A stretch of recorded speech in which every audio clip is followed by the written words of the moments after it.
अस्सलाम वालेकुम dear student, आज हम एक बहुत ही अहम टॉपिक के बारे में बात कर रहे हैं कि tricks to calculate number of sigma and pi bond in a molecule. तो सिग्मा बॉन्ड कैलकुलेट करने के लिए जो हमारे पास ट्रिक्स आता है वो ये है कि number of sigma bond is equal to number of atom minus one.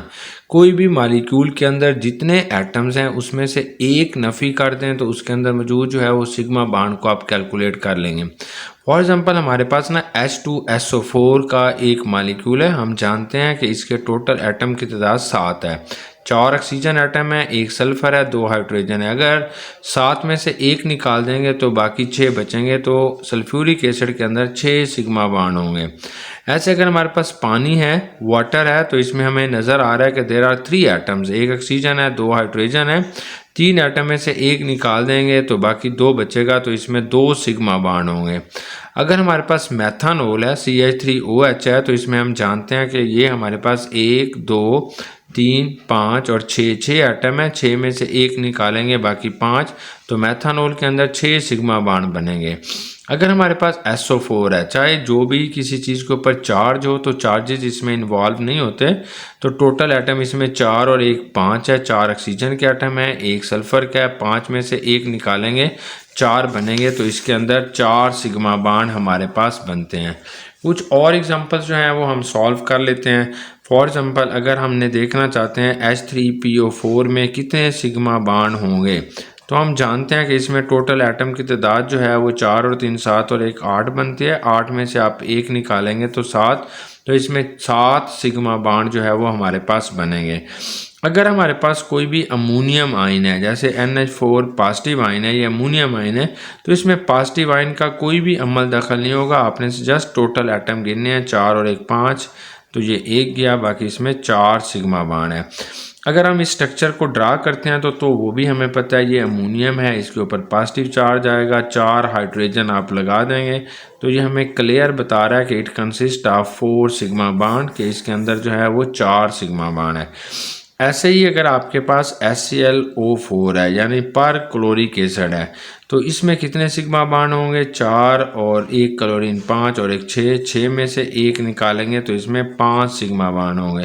पर क्लोरिक एसिड की जो स्ट्रक्चर होती है वो कुछ ऐसे होगी। हमारे पास ये क्लोरीन है, इसके आसपास 3 जो है वो लोन पेयर हमने बना देने हैं। एक यहाँ पे इसके साथ ऑक्सीजन आएगा और एक यहाँ पे इसके पास हाइड्रोजन आएगा। ये एक लोन पेयर ऑक्सीजन के साथ होगा, यानी carbon oxygen double bond, chlorine oxygen double bond, ये भी क्लोरीन ऑक्सीजन डबल बॉन्ड, ये भी क्लोरीन ऑक्सीजन डबल बॉन्ड, और ये इसके साथ सिंगल बॉन्ड, ये इसके साथ सिंगल बॉन्ड।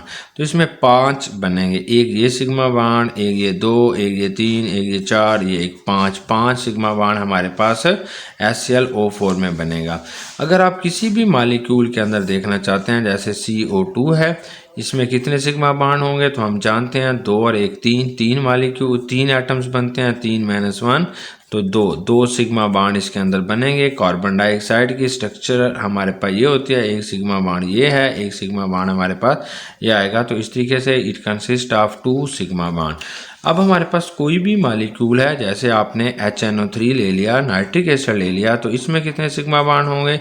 3 और 1 4 और 1 5। 5 में से आपने एक निकाल देना है, तो 4 सिग्मा बॉन्ड है। अब नाइट्रिक एसिड की स्ट्रक्चर कैसे होती है, तो ये हमारे पास नाइट्रिक एसिड की स्ट्रक्चर होगी, तो आप कैलकुलेट कर सकते हैं। HNO3 के अंदर एक सिग्मा बॉन्ड ये है, 1 2 3 और ये 4, तो ये 4 जवाब आएगा। तो it consist of 4 sigma bond.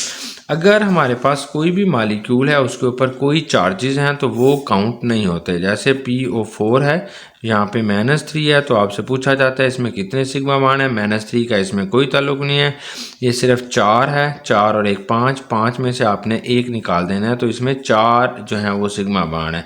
P4 की जो स्ट्रक्चर होती है वो हमारे पास जो है वो एक ऑक्सीजन के साथ ये डबल बॉन्ड होता है, 3 ऑक्सीजन के साथ जो है वो सिंगल बॉन्ड होगा, तो ये 3 सिग्मा बॉन्ड ये है, एक ये है, ये 4 है।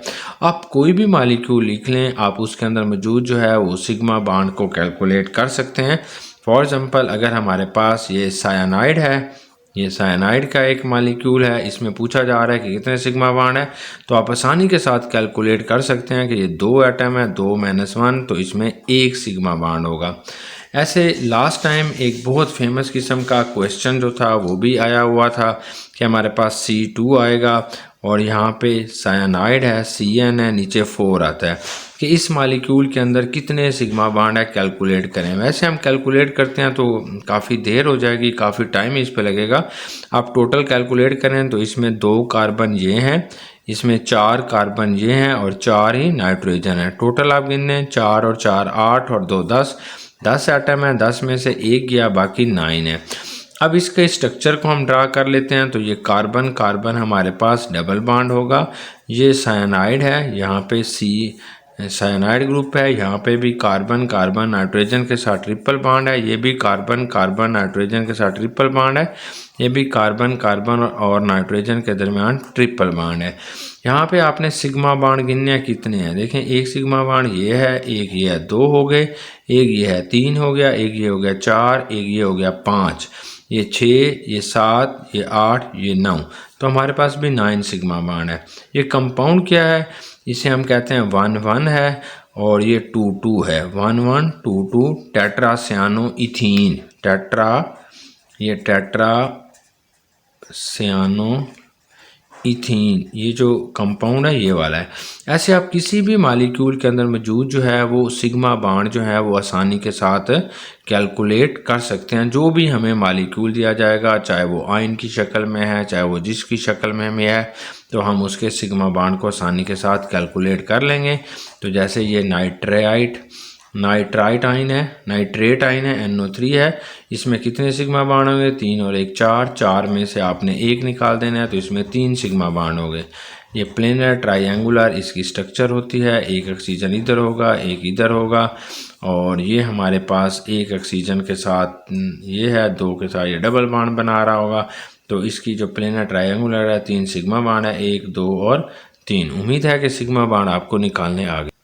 अब अगर हमारे पास कोई भी साइक्लिक कंपाउंड दिया जाएगा, साइक्लिक फॉर्म के अंदर दिया जा रहा है और उसके अंदर कितने सिग्मा बॉन्ड है, तो हमारा फार्मूला थोड़ा चेंज हो जाएगा कि for cyclic compound number of sigma bond जो होगा नंबर ऑफ एटम्स -1, ये पुराना है, सिर्फ नंबर ऑफ रिंग्स जितने उसके अंदर रिंग है वो आपने शामिल कर देने हैं, वो आपके पास आएगा।